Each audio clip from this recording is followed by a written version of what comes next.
Família, tudo bem? Como é que vocês estão? Pra quem não me conhece, meu nome é Bernardo, tenho 15 anos e é isso que importa. Gente, vamos lá, vamos pra palavra de hoje. Por favor, fica aqui porque você é adolescente, você é jovem, né? Você que tá, né? Não sei o que seria, mas fica aqui, ok? Vamos lá. Gálatas 5, gente. Gálatas 5:19. Ora, as obras da carne são manifestas: imoralidade sexual, impureza e libertinagem, idolatria e feitiçaria, ódio, discórdia, ciúmes, ira, egoísmo, dissensões, facções, inveja, embriaguez, orgias e coisas semelhantes. Eu os advirto como antes já os adverti: aqueles que praticam essas coisas não herdarão o reino de Deus. Gente, vamos lá. Vamos para que interessa. Irmão, eu quero ser bem rápido, bem objetivo aqui. Presta atenção. Infelizmente, algumas pessoas só percebem quão prejudicial tal pecado é após cometê-lo e sentir na pele o seu vazio e a sua consequência e as suas feridas. Infelizmente, nós, eu já achei que o pecado era apenas uma coisa aleatória que o Senhor ele falou que não podia fazer e deu. E não podia fazer, que Jesus falou que não podia fazer e se a gente fizesse a gente ir pro inferno e deu. Então o meu maior sonho, sabe qual era o meu maior sonho antigamente? Era que ver pornografia, beijar na boca, ficar, não fosse pecado, eu não fosse pro inferno por causa disso e eu poderia fazer isso livremente. Mas se você for analisar cada uma dessas coisinhas que o nosso querido amado irmão Paulo ele nos escreve, cada uma dessas coisas que nos afastam do Espírito Santo, cada uma dessas coisas que fortalecem a nossa carne, que enfraquece o nosso espírito, que nos infere o caráter de Deus, tem um motivo para estar ali. Não está ali de bobo. E quando você começa a entender isso, você não trata mais o pecado como apenas uma coisa muito boa, muito gostosa, muito saborosa e que você não pode fazer. Mas você começa a tratar o pecado como se ele fosse esterco, cara. Como se ele fosse algo nojento. Como se ele fosse algo podre, porque ele é algo podre. Então você vai lá e você olha a imoralidade sexual. Vou te dar um exemplo muito claro, sabe? Quando você vai pro seu quarto, você cai em pornografia e você fica com aquele sentimento horrível no seu coração. Sabe quando você está tão viciado em pornografia que você não consegue mais nem abraçar uma pessoa sem pensar coisas erradas? Sabe quando você está com a mente tão transtornada em pornografia que você não consegue mais nem relaxar, você não consegue mais nem fechar um pouco o seu olho que começa a vir pensamentos e pensamentos e pensamentos? Aí você começa a entender que a imoralidade sexual não está ali à toa. Mas ela destrói o seu corpo, destrói a sua mente e acaba com o seu cérebro, cara. Vamos agora ver, por exemplo, ira. Seja lá o que for, ira. Uma pessoa, ela vai lá, ela se ira no trânsito, ela tá armada, desce e mata alguém. E aí, querido? E aí, você acha isso massa? Você acha isso legal? Você acha isso top? Infelizmente, algumas pessoas só percebem a consequência do pecado, a consequência das obras da carne, após sentir na pele quão prejudicial isso é. Eu vou te dar um exemplo que você vive no seu dia a dia. Você tá lá com seu amigo fala pra você assim: ô amiga, eu quero ficar com tal pessoa, acho que eu tô apaixonado, é o amor da minha vida. E você fala: cara, não perde seu tempo com isso, não sei o que lá. Daí ele vai lá e fica com tal pessoa, meninas, eu sei que isso acontece muito, porque as meninas ficam mais machucadas. Então a menina vai lá e fica com um menino mais velho até.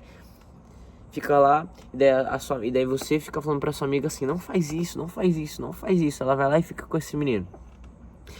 Passa um tempo, ela volta pra você, chorando, toda ferida, toda machucada, e fala pra você: ele só queria usar o meu corpo. Porque essa é a verdade, meninas. Meninos, essa é a verdade. Desculpa, mas você que fica na adolescência, você só está fazendo isso para usar o corpo de outra pessoa, para satisfazer as suas próprias vontades. Você não a ama. Porque se você a amasse como Cristo amou a igreja, você esperaria, você oraria para ver se é realmente essa pessoa. Debaixo de oração, no tempo certo, no tempo propício, atrás, com certeza na vontade do Senhor. Aí você iria namorar com essa pessoa, buscando um casamento. Isso é amor. Não apenas sair descontroladamente, querendo ficar com pessoas apenas pra preencher o seu coração. E não só preencher o seu coração, mas pra satisfazer a sua safadeza, brother. Que isso, cara? A minha missão aqui hoje não é fazer com que você tenha medo de pecar para ir pro inferno, mas é que você tenha nojo do pecado, para que você entenda como isso destrói a santidade de Cristo e quão prejudicial e nojento isso é. Esses dias eu tava passando no Instagram ontem e eu vi 2 jovens deitados no chão, quase mortos, por conta de voltar, acho que de uma festa e estarem bêbados, gente. Vocês acham que isso é vida? Vocês acham que isso é legal? Ah, eu acho, Bernardo, isso é massa, isso é massa. Isso é massa, minha amiga. Até você estar bêbada, seja lá o que for, e alguém pegar você e fazer mal pra você, aí você vai achar legal, você não vai, porque o pecado ele te destrói. O pecado ele te afunda. O pecado ele quebra com você. Então para de achar que o pecado é apenas lista de coisas que Deus ele colocou aleatoriamente ali para tomar controle de você, e começa a entender que a partir da caída de Adão, a natureza pecaminosa entrou no mundo, a maldade entrou no mundo e as pessoas se tornaram más. Então tudo aquilo que você sente vontade de fazer não é válido. Não é válido. Isso não é apenas para pecado. Isso é coisas que você não tem vontade de fazer também. Eu não tô com vontade de ler a Bíblia. E daí, irmão? O mesmo corpo que não tem vontade de ler a Bíblia é o corpo que tem vontade de levantar na aula e dar um tapa na cara do professor. Por quê? Porque a nossa natureza humana, o nosso corpo é falho. Por isso que nós não podemos fazer o que nós queremos. Gálatas 5:24. Aqueles que pertencem a Cristo Jesus crucificaram as paixões e seus desejos. Essa é a essência, gente. Deixa eu te dar uma dica. Quando você for pecar, eu quero que você pense assim: por que eu vou fazer isso? Onde vai me levar a fazer isso? Quando você tiver vontade de fofocar de alguém pra prejudicar a vida de alguém, você pensa assim: e se fosse eu? E se essa pessoa desenvolver uma depressão, alguma coisa, e se eu acabar com a vida de alguém? Apenas porque eu tornei à tona uma vontade desgraçada da minha carne. E aí, irmão? Você não é aquilo que os seus desejos te dizem. Se nós fizéssemos tudo o que nós temos vontade de fazer, onde é que nós estaríamos, gente? Nós já teríamos batido nossos pais, nós já teríamos batido nosso irmão, nós já teríamos até muitas vezes nos matado. Por quê? Porque a nossa carne, a nossa natureza, nós não sabemos quem nós somos maus. Aí que nós entendemos que nós dependemos totalmente de Cristo. Nós dependemos totalmente do Senhor, nós dependemos totalmente da sua santidade. Então você passa a odiar e ter nojo do pecado.